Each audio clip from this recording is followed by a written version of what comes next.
Are we up and running? We're up and running. All right.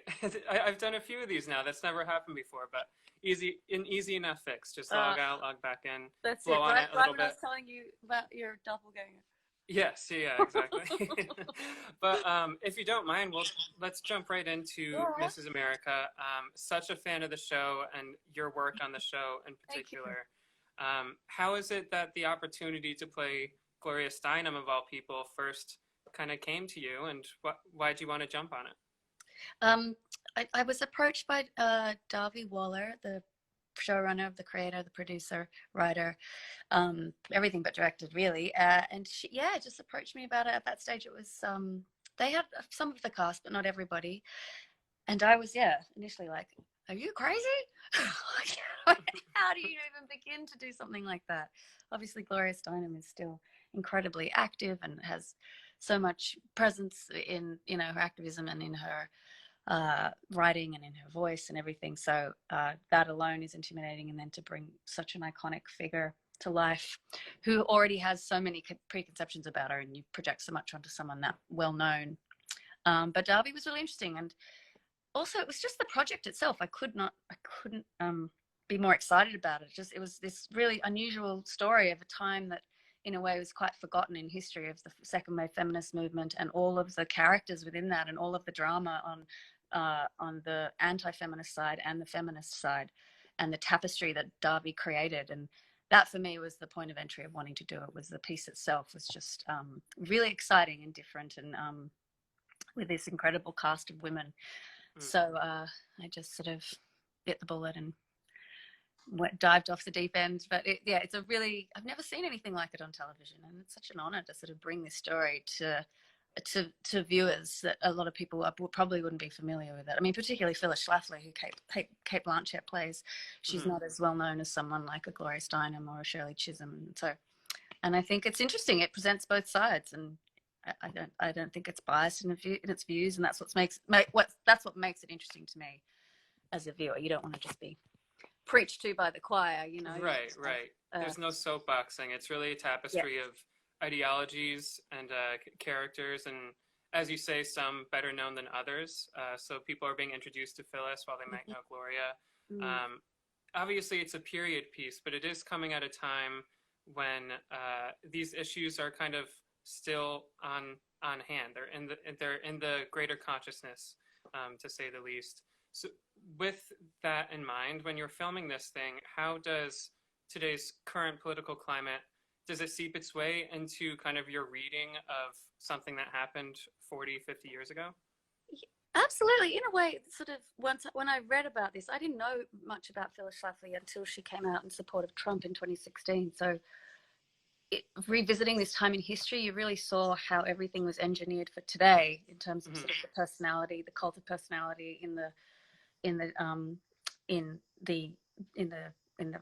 GOP, and the divisions that were really created, and sort of this like just idea of alternative facts and stuff like that. You really see how it was kind of engineered in this decade, and how Phyllis Schlafly was an incredible I mean, she was able to multitask and organize, but also to twist the truth around and to get away with it, and to say things that were just completely false, and for people to believe it, and also to give voice to housewives who were, felt they were being marginalized, and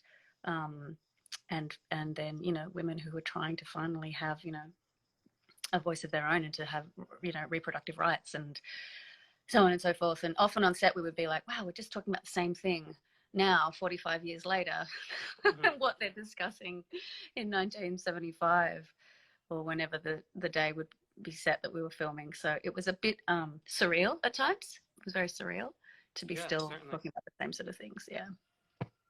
And for you to play Gloria, who is such a massive figurehead to this entire movement, even up until this day. What was that like for you? Obviously, it came with a certain amount of a feeling. It was daunting, I'm sure. Oh, yeah, of course. But in terms of character preparation, and what does that look like for you to play a real character in a way that you haven't before? Someone who's so well known. Of course. well, it looks like me just getting completely freaked out and saying this is a terrible idea and how am I going to do this? And I mean, I just became obsessive about it. And Darby Waller sent me a really great package of things to begin with. There's also so much stuff about her out there, obviously writings, but there was really great archival sort of writing that she found, articles, and Gloria is just incredible. And I didn't know much of anything about her childhood, so to read about that. And obviously one of her seminal books, My Life on the Road, is a brilliant read, and everyone should read it regardless of where you stand on feminism. It's just a great book. But that was incredibly informative. So I'd carry all my books around and be constantly referencing them. And then it was just an obsession about trying to get the silhouette right, and her so iconic with her look, and trying to make it more than just a caricature. So it was really fun. It was a really great team. All the heads of department were very just incredible and talented, and everyone tonally knew what we were kind of going for. It's hard with something like a period piece of 70s. You just don't want to make it too over the top or to comment on it too much. So but it's important because it is part of the story. So that was really fun. It was really fun. Yeah, I should say so. And did it feel distinctly different when you're on set, you're in front of the camera, you're with your ensemble? Does it feel different from things that you've done in the past, or is kind of the root of the acting, is it all kind of the same? No, it felt different. It felt special in the sense of the story we were telling and the people I was getting to work with. But of course, you come to set and it's the same essential experience of like you, the cameraman, the other actor, and you don't really know what you're going to do until the other actor's in front of you, and then the scene kind of comes alive. But it was an extra special experience. It really was.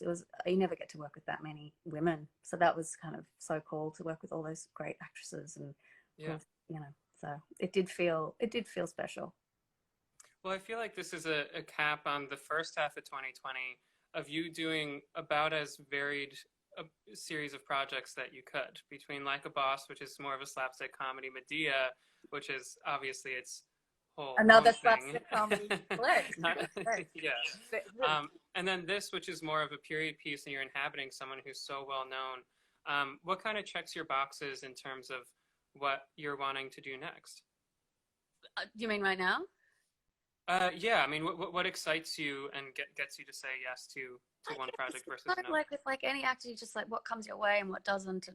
Often determines so many things. I'm married to an actor, so that often these that's kind of boring answers, but schedules and stuff. But Medea was really scary. That was one of the biggest things I've ever had to try to do ever in my career. It was a huge daunting task, and Bobby just really encouraged me. And he's like, you can do this, we can do this. And we did. And I'm so glad we did, considering particularly in this kind of post Medea world we're in. It's been, I loved every performance of that play, and I went in really, really scared. So for all the actors who are watching, I'm so glad that I did something I was so afraid of, like really, really afraid of. That we all have those moments where you really, you think this was a pretty bad idea to do this. I shouldn't be on here. And I definitely had them every show, but I just enjoyed it every night. I enjoyed it. It was really Simon Stone, who was the director and writer, who it was, convinced me. He was like, don't worry, Matt. He's an Aussie, and he was like, oh, mate, don't worry about it. You'll be really great. Well, I'm sure it didn't help. You were diving into something you were scared to do. But then you have the projection work from Julia Frey, who's also nominated for a Drama Desk. For those who haven't seen it, there's a camera on stage for much of the show, very much filming your performance, very close on your face. Yep. There's nowhere to hide. Nowhere. What was that?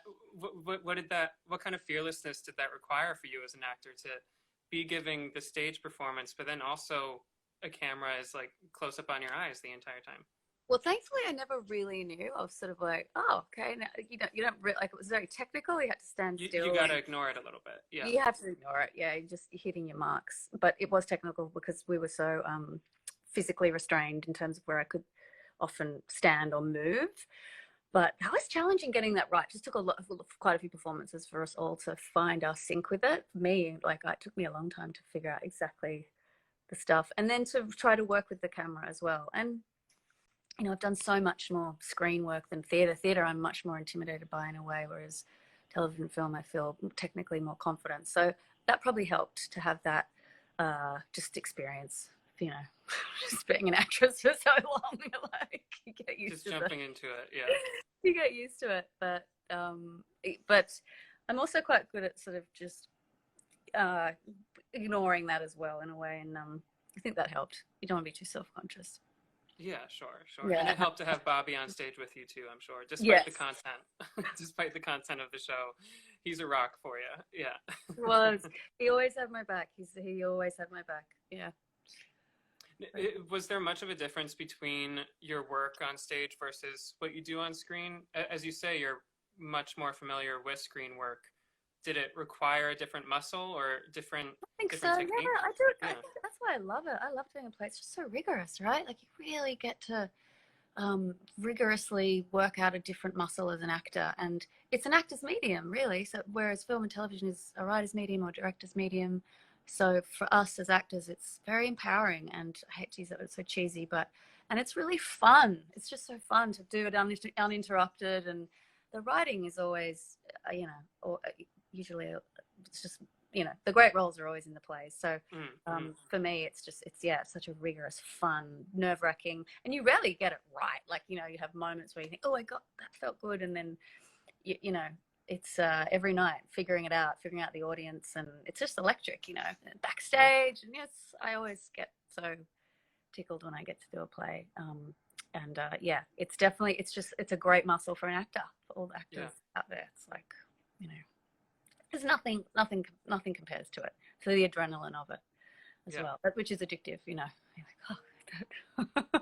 Well, anyone in New York was who caught it was very lucky, and everyone stuck at home now. Go watch Mrs. America because you're giving another stunning performance. Just a couple more questions for you. Obviously, playing Gloria Steinem comes with its own demands. Has there been any word about her opinion of your take, and are you interested in what she thinks about No, it? of course, no. But no, there hasn't been. So I have no idea if she's seen it or not. But of course, oh my goodness, no. I've obviously thought about that and just hope that I didn't stuff it up too much, and you know. And it's it's a small part of a huge part of a story. You know, it's this big tapestry. So yeah, I can't imagine having been her in that time and then seeing it come alive again for you in this narrative, in this, you know, in television format, obviously, but it really is like nothing I've seen before. So I do hope people tune in, because it's quite extraordinary. Yeah. I mean, as an audience member, I would say that you're doing it justice. I mean, you're bringing to life such historical events, but then also such personal events that we might not know about these people.